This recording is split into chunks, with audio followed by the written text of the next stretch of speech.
আসসালামু আলাইকুম রহমতুল্লাহি ওবরকাতুহ। সম্মানিত দর্শক, বাংলাদেশের বৃহত্তম রাজনৈতিক দল আওয়ামী লীগের সভানেত্রী সাবেক প্রধানমন্ত্রী শেখ হাসিনা এখন ভারতে নির্বাসনে রয়েছেন। সেখানে বসে তিনি নানা রকম অডিও বার্তায় হুমকি এবং ধামকি দিয়ে চলেছেন। শেখ হাসিনা কি করবেন তার উপর কিন্তু অনেক কিছু নির্ভর করে। তিনি যদি ভালো করেন, তিনি যদি এই সময়টিতে এসেও আত্মোপলব্ধি করেন, তাহলে তার জন্য কল্যাণকর এবং আমাদের জন্য কল্যাণকর। এর কারণ হলো এত বড় একটা রাজনৈতিক দলের নেতৃত্ব এখনো তার হাতে এবং দেশের ৩৫ ভাগ মানুষের জনসমর্থন অন্ধের মতো তাকে অনুসরণ করছে এবং তিনি সত্য বলেন, মিথ্যা বলেন, অনুনয় করেন, বিনিময় করেন, যা কিছু করেন না কেন, তার দলের কর্মী সমর্থক যাদের সামান্য বিবেক বিবেচনা আছে তারা বাদে বাকি সবাই একেবারে ভেড়ার পালের মতো রীতিমতো মাথা ঝুলাচ্ছে। আপা আসেন, আপনার হাতে দেশ নিরাপদ। শেখ হাসিনা আজ আসবে, কাল আসবে। আমরা সবাই এয়ারপোর্টে যাই, সেদিন শেখ হাসিনা আসবে। এরকম একটা যাকে বলে ধোঁয়া তুলে প্রতি মুহূর্তে সামাজিক মাধ্যম গরম করে তুলছে। তো সেই দিক থেকে শেখ হাসিনাকে নিয়ে নির্মোহ আলাপ আলোচনা করা এবং তার চিন্তা চেতনা কী এবং তার আগামী দিনে কী, কী ভয়, আতঙ্ক ইত্যাদি কাজ করে সেই বিষয়গুলো নিয়ে আমাদেরকে ভাবতে হবে। এখানে ভারত যদি শেখ হাসিনার জন্য শক্তি প্রয়োগ করতে চায়, তাহলে ভারতকে বাধা দেওয়ার মতো শক্তি এখানে কারো নেই। কোনো গ্লোবাল শক্তি তাকে বাধা দিতে পারবে না। এবং তারা যদি এই কাজটি করে তাহলে রাশিয়াও তাদেরকে সমর্থন দেবে। আমেরিকা দূর থেকে হম্বিতম্বি করবে কিন্তু মনে, মনে খুশি হয়ে যাবে এবং এটি ভারতের জন্য খুব বেশি দরকার। তো এটা হলো তার ১ নম্বর আশার বাণী। ২ নম্বর হলো যে এই সময়ের মধ্যে গত ৭ মাসে তিনি প্রমাণ করতে পেরেছেন যে তার চেয়ে বিশ্বস্ত বন্ধু ভারতের নেই এবং ডক্টর মোহাম্মদ ইউনূস, জামায়াত ইসলামী কিংবা বিএনপি অথবা এই যে ছাত্রদের যে সংগঠন এদের কারোর সঙ্গে এখন পর্যন্ত ভারতের ন্যূনতম বন্ধুত্বপূর্ণ সম্পর্ক তো দূরের কথা, স্বাভাবিক যোগাযোগটি পর্যন্ত এখন পর্যন্ত হয়নি। এবং ভারত কোনো অবস্থাতেই বিএনপিকে এবং জামাতকে আস্থায় নিতে পারছে না। তারা এখনো পর্যন্ত বিকল্প হিসেবে আওয়ামী লীগের কথাই চিন্তা করছে। এখন শেখ হাসিনা বিহীন বা শেখ হাসিনা সহ এটি পরের বিষয়। তারা এখনো পর্যন্ত আওয়ামী লীগের ব্যাপারে আ যে দৃঢ়তা তারা দেখাচ্ছে এবং নির্বাচনে আওয়ামী লীগবিহীন নির্বাচন হবে না। এই ব্যাপারে তারা যে চাপ প্রয়োগ করছে বিভিন্ন অ্যাঙ্গেল থেকে, এটি শেখ হাসিনার জন্য ২য় সফলতার কথা। তৃতীয়ত হলো বর্তমান সরকারের ব্যর্থতা। বর্তমান সরকারের সীমাহীন ব্যর্থতা তাকে উল্লসিত করছে, তাকে আশান্বিত করছে এবং তাকে ফিরে আসার জন্য স্বপ্ন দেখাচ্ছে। ৪ নম্বরে যেটি রয়েছে সেটি হলো তার উন্নয়ন কর্মকাণ্ড। এখন দিন যত যাচ্ছে মানুষ তার এই উন্নয়ন কর্মকাণ্ডের কথা স্মরণ করছে। এক্সপ্রেসওয়েতে যাচ্ছে, শেখ হাসিনার কথা মনে হচ্ছে। পদ্মা সেতু দিয়ে যাচ্ছে, শেখ হাসিনার কথা মনে হচ্ছে। মেট্রো রেলে চড়া হচ্ছে, শেখ হাসিনার কথা মনে হচ্ছে ইত্যাদি আরও অনেক কিছু। কিন্তু এর পেছনে যতই দুর্নীতি অনিয়মের কথা আমরা বলি না কেন, পাবলিক কিন্তু সেই কথাগুলো খাচ্ছে না। এই গেল যাকে বলা হয় তার ৪ নম্বর সম্ভাবনা। ৫ নম্বরে হলো যে আমাদের দেশের জনগণ শাসক হিসেবে যে ধরনের মানুষ চায় শেখ হাসিনার মধ্যে সেই গুণাবলীগুলো ছিল। এবং এই যে শেখ হাসিনার দৃঢ়তা এবং তার জিদ, তার কাজ করার ক্ষমতা, তার দ্রুত সিদ্ধান্ত গ্রহণ করার ক্ষমতা, ক্ষতি করার ক্ষমতা, উপকার করার ক্ষমতা। তিনি যদি বলতেন যে আজকে আমি অমুক জায়গাতে একটা গ্রাম তৈরি করে দেব, ২৪ ঘন্টার মধ্যে তিনি সেই গ্রাম ডিসি-এসপির সব দৌলতে ২৪ ঘন্টার মধ্যে বাস্তুহারাদের জন্য একটা গ্রাম তৈরি হয়ে যেত। তিনি রাজনীতিতে সারপ্রাইজ দিতে ভালোবাসতেন। এই জিনিসগুলো মানুষজন খুব পছন্দ করে। নাটকীয়তা ভীষণ রকম পছন্দ করে।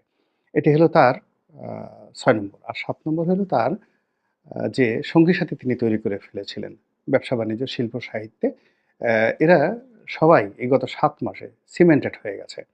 তারা বুঝতে পেরেছে যে আওয়ামী লীগ ছাড়া তাদের কোনো গতি নাই। তাদেরকে মরে যেতে হবে, অস্তিত্ববিহীন হয়ে পড়তে হবে অথবা আওয়ামী লীগকে সাহায্য এবং সহযোগিতা করে তাদেরকে আ সেই আওয়ামী লীগের সাথেই থাকতে হবে। এই জিনিসগুলো তারা কিন্তু এখন মনে করছে ব্যবসায়ীরা। তো এই ব্যবসায়ীদের এই মনোবৃত্তির কারণে, কবি সাহিত্যিকদের মনোবৃত্তির কারণে, সাংবাদিকদের মনোবৃত্তির কারণে বিশাল একটা প্রেশার গ্রুপ সারা দুনিয়াতে তারা ছড়িয়ে পড়েছে এবং যার, যার অবস্থানে থেকে শেখ হাসিনার জন্য সাহায্য করছে। এখন ৭১ টিভির যারা সাংবাদিক সেই নবনীতা চৌধুরী থেকে শুরু করে অন্য যারা রয়েছেন, তারপরে শেষে আ বিভিন্ন পত্র-পত্রিকায় যারা সাংবাদিক ছিলেন তারা, যে সকল ব্যবসায়ীরা পালিয়েছেন তারা, তাদের আত্মীয়স্বজন সবাই মিলে শেখ হাসিনার জন্য একটা ডিশ তৈরি করছেন। ফিরে আসার জন্য একটা অ্যান্টেনা তৈরি করছেন। তাকে ক্ষমতায় বসানোর জন্য আরেকটা নতুন চেয়ার তৈরি করেছেন এবং এই জিনিসটি শেখ হাসিনার জন্য একটা বিরাট আশার আলো। আ বিদেশি মেহমান, ভারতে থাকেনি। চীনের সঙ্গে জিদাজিদি করে তিব্বতের দালাই লামাকে ভারত আশ্রয় দিয়েছে এবং চীনের সঙ্গে জিদাজিদি করে পশ্চিমা দুনিয়া তাকে, যাকে বলা হয় বৌদ্ধদের অবিসংবাদিত নেতারূপে গ্রহণ করেছে। কিন্তু দালাই লামার ব্যাপারে ভারতের সকল রাজনৈতিক দলগুলো, মিডিয়াগুলো কখনোই এখন শেখ হাসিনার পক্ষে যে অবস্থান নিয়েছে তার ১০০ ভাগের ১ ভাগও তারা সেই সমর্থন ব্যক্ত করেনি। শেখ হাসিনাকে ভারতে আশ্রয় দেওয়ার যে বিষয়টি, এটি কেবলমাত্র নরেন্দ্র মোদীর ইচ্ছার বিষয় নয়। এর সঙ্গে ভারতের সকল রাজনৈতিক দল, যারা ক্ষমতার দিল্লির নিয়ামক, কংগ্রেস, বিজেপি এ সকল দল।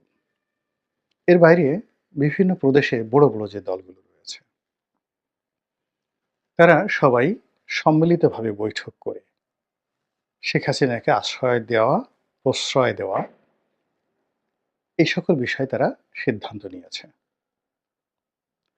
তারপর এই শেখ হাসিনার সঙ্গে ভারতের সম্পর্ক, আওয়ামী লীগের সঙ্গে ভারতের সম্পর্ক এবং এই মুহূর্তে ডক্টর ইউনূসের সাথে ভারতের অসম্পর্ক, খারাপ সম্পর্ক এবং ডক্টর মোহাম্মদ ইউনূসের এই সময়টি কেন ভারতের জন্য ভয়ংকর বিপজ্জনক, তা নিয়ে অবিরতভাবে ভারতীয় গণমাধ্যম যে প্রচার চালাচ্ছে, প্রোপাগান্ডা চালাচ্ছে এবং ইতিমধ্যে তারা বেশ কিছু গুরুত্বপূর্ণ সিদ্ধান্ত নিয়েছে।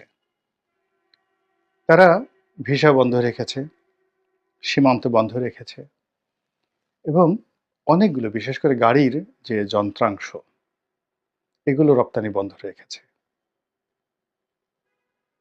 বোঝার চেষ্টা করুন, আমাদের দেশে যে ট্রাকগুলো চলছে, টাটা, অশোক লেল্যান্ড, তারপরে সুজুকি, মারুতি, এরপর মোটরসাইকেলের যে বাজার, মোটরসাইকেলের বাজার অলমোস্ট 99% বলতে গেলে ভারতীয় কোম্পানিগুলোর দখলে।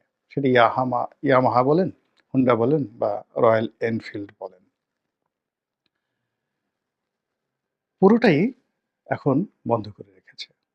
এরপর আমাদের দেশে যে ইলেকট্রনিক্স মার্কেটগুলো আছে, সেই ইলেকট্রনিক্স মার্কেটের বড়, বড় যে ব্র্যান্ডগুলো, আমেরিকান ব্র্যান্ড যেমন ওয়ার্লপুল আছে, ইভেন কোরিয়ান ব্র্যান্ডগুলো, চাইনিজ ব্র্যান্ডগুলো, আ তারাও অনেক প্রোডাক্ট এখন দিল্লি থেকে বা হলদিয়া বন্দর থেকে শিপমেন্ট হয়ে বাংলাদেশে আসছে। তো এই জিনিসগুলোতে তারা বাধা সৃষ্টি করেছে এবং তারা শেখ হাসিনাকে ফেরত দেবে না, সরাসরি বলে দিয়েছে। এখন এই বিষয়গুলো নিয়ে আমাদের দেশে খুব আ গুরুগম্ভীর সিরিয়াস আলোচনা হচ্ছে না। আমাদের দেশে কি নিয়ে আলোচনা হচ্ছে? সমন্বয়করা কয় দফা ঘোষণা করলেন, তারা সংবিধানকে কিভাবে ছুঁড়ে ফেলে দিবেন, তারা কিভাবে গণভবন আ থেকে শেখ হাসিনাকে তাড়িয়েছেন, কিভাবে তারা হাইকোর্টের বিচারপতিদেরকে পদত্যাগ করতে বাধ্য করেছেন এবং কিভাবে তারা আগামীতে ডক্টর মোহাম্মদ ইউনূসের উপর নিয়ন্ত্রণ প্রতিষ্ঠা করবেন এবং কিভাবে বঙ্গভবন থেকে জনাব চুপ্পু সাহেবকে তাড়াবেন। এই বিষয়গুলো নিয়ে পক্ষে বিপক্ষে নানা আলাপ আলোচনা হচ্ছে।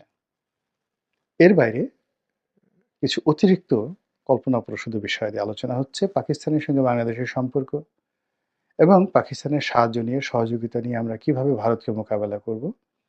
আমাদের মিলিটারি শক্তি কি করে ভারতের সাথে ভবিষ্যতে যুদ্ধ করবে এবং আমাদের যে ইয়াং ফোর্স তাদেরকে মিলিটারি ট্রেনিং দিয়ে কিভাবে ভারতের মুখোমুখি আমরা দাঁড় করাবো, এগুলো নিয়ে রিটায়ার্ড আর্মি অফিসারদের মধ্যে অনেক নামকরা জেনারেল তারা প্রতিনিয়ত বক্তব্য দিচ্ছে এবং বাংলাদেশে কালেমার পতাকা লা ইলাহা ইল্লাল্লাহু মুহাম্মাদুর রাসূলুল্লাহ, এই কালেমার পতাকা উড়ছে পথ করে এবং ফিলিস্তিনি জনগণের পক্ষে এখানে যুদ্ধ করার জন্য একটা বিরাট জনমত তৈরি হয়ে গেছে এবং যারা ধর্মীয় সংগঠন রয়েছেন তারা নিজেরা আলোচনা করছেন যে আল্লাহ রাসূল হুজুর পাক সাল্লাল্লাহু আলাইহি ওয়াসাল্লাম যে হিন্দুস্থানে মুসলমানদের যে বিজয় সূচিত হবে, গাজওয়াতুল হিন্দ, এটির যে ইঙ্গিত দিয়েছেন ওটি শুরু হয়ে গেছে এবং এটি বাংলাদেশ থেকে শুরু হবে এবং বাংলাদেশ থেকে এটা সোজাসুজি দিল্লি হয়ে, আফগানিস্তান হয়ে, পাকিস্তান হয়ে একেবারে বায়তুল মোকাদ্দস পর্যন্ত পৌঁছে এরপরে মক্কা মদিনা পর্যন্ত পৌঁছে যাবে।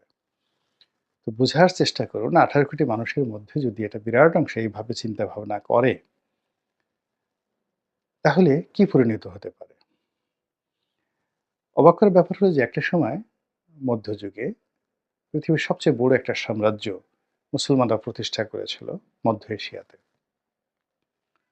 যেটির নাম ছিল খাওয়ারেজম ডাইনেস্টি। ওই সময়টাতে তারা ছিল পৃথিবীর ১ নম্বর যাকে বলা হয় পরাশক্তি, আজ আমেরিকার মতো। আজকে রাশিয়ার একটা বিরাট অংশ, সমগ্র মধ্যপ্রাচ্য, ইরান, এরপর চীনের বিরাট অংশ। ওই যে এখনকার যে উইঘুর মুসলিম দেখেন, এই পুরো এলাকাটা খাওয়ারেজম ডাইনেস্টির আন্ডারে ছিল। তো এই খাওয়ারেজমদের সঙ্গে যখন যুদ্ধ শুরু হলো, যাকে বলা হয় চেঙ্গিস খানের, এবং চেঙ্গিস খান যখন আক্রমণ করলেন, তখন এই যে ইলিউশন, বেশিরভাগ খাওয়ারেজম সৈন্য, অর্থাৎ মানে শুধুমাত্র রাজধানী যে কাশগড়, সেখানে তাদের যে সৈন্য ছিল, সেই সৈন্য যদি খালি অস্ত্র হাতে তুলে নিত, সঙ্গে সঙ্গে কিন্তু ওই দিন ৪-৫ ঘন্টার মধ্যে চেঙ্গিস খানের বাহিনী শেষ হয়ে যেত। তখনও পর্যন্ত চেঙ্গিস খান কিন্তু ওইরকম কোনো গ্র্যান্ড ভিক্টরি করেনি। খাওয়ারেজম ডাইনেস্টির বিরুদ্ধে তার প্রথম যুদ্ধ জয় তাকে গ্র্যান্ড ওয়ারিয়র হিসাবে প্রতিষ্ঠিত করেছিল। এবং সেখানে মধ্যযুগের সেই যে মুসলিম যারা জনগণ ছিলেন, এবং ওই যে কাশগড় যে শহরটি চারিদিক দিয়ে তখন ওয়াল দিয়ে ঘেরাও করা ছিল, তারা সবাই বিশ্বাস করতেন যে ইয়াজুজ এবং মাজুজ যে সম্প্রদায়, তারা যে বের হয়ে এসে তাদেরকে আক্রমণ করতে পারে যে কোনো সময়। এই কথাটা মনে মনে তাদের একটা বিশ্বাস ছিল, এবং বিশ্বাসের কারণে যখন চেঙ্গিস খান এখানে এলো, এটা একটা অভাবিত বিষয় ছিল। তারা কল্পনাও করতে পারেনি যে এত বড় একটা সাম্রাজ্য আমেরিকাতে যদি এখন এই মুহূর্তে ভুটান আক্রমণ করে আমেরিকা দখল করে ফেলে, ঠিক ঐরকম একটা ঘটনা ঘটেছিল। তো যখনই সেই তাদের ওয়ালের কাছাকাছি পৌঁছে গেল, তখন তারা মনে করলো যে এরা ইয়াজুজ এবং মাজুজের আক্রমণের শিকার হয়েছে। ভয়ে সবাই তলোয়ার ছেড়ে যার যার মতো করে পালানো শুরু করলো। তো মানুষ যখন এই কল্পনা দ্বারা পরিচালিত হয়, তখন সেখানে অনেক বিপদ এবং বিপত্তি কাজ করে। তো এই মুহূর্তে আমাদের বাংলাদেশে ইসলামী আন্দোলন, ইসলামী খেলাফত, তারপরে শেষে ইসলামী হুকুমাত, দিল্লি দখল, দিল্লি বিরোধিতা, ভারত বিরোধিতা, এই সমস্ত নিয়ে যে সকল প্রচার এবং প্রোপাগান্ডা হচ্ছে, তার 0.01% এর কোনো বাস্তবতা নেই। কোনো কিছুর বাস্তবতা নেই। শুধুমাত্র কল্পনা থেকে, আপনার ইচ্ছামতো আপনি কল্পনা করছেন, গান, কবিতা রচনা ওভাবেই হচ্ছে। বাস্তবতা হলো যে আমরা যখন এরকম কল্পনা করছি দিল্লি দখলের, দিল্লির সঙ্গে যুদ্ধ করার, তখন দিল্লি কিন্তু বসে নেই। তারা এটা খুব সিরিয়াসলি গ্রহণ করেছে। ভেরি, ভেরি সিরিয়াসলি গ্রহণ করেছে। এবং তারা যেভাবে রণবাদ্য বাজাচ্ছে, যেভাবে প্রচারণা করছে, এবং যেভাবে পুরো বিষয়টিকে নিজেদের অস্তিত্বের আ তারা যাকে বলা হয় ভিত্তিমূল হিসেবে গ্রহণ করেছে, তা যদি আমরা এখনো বিচার না করি, বিশ্লেষণ না করি, তাহলে আগামীতে আমাদের জীবনে ওই যে খায়রুজমের যে মুসলিম ডাইনেস্টি, তাদের যে অবস্থা হয়েছিল ঠিক তদ্রূপ অবস্থা হবে। এখন শেখ হাসিনার ব্যাপারে ভারতের কিন্তু খুব বেশি আ যাকে বলা হয় আগ্রহ ছিল।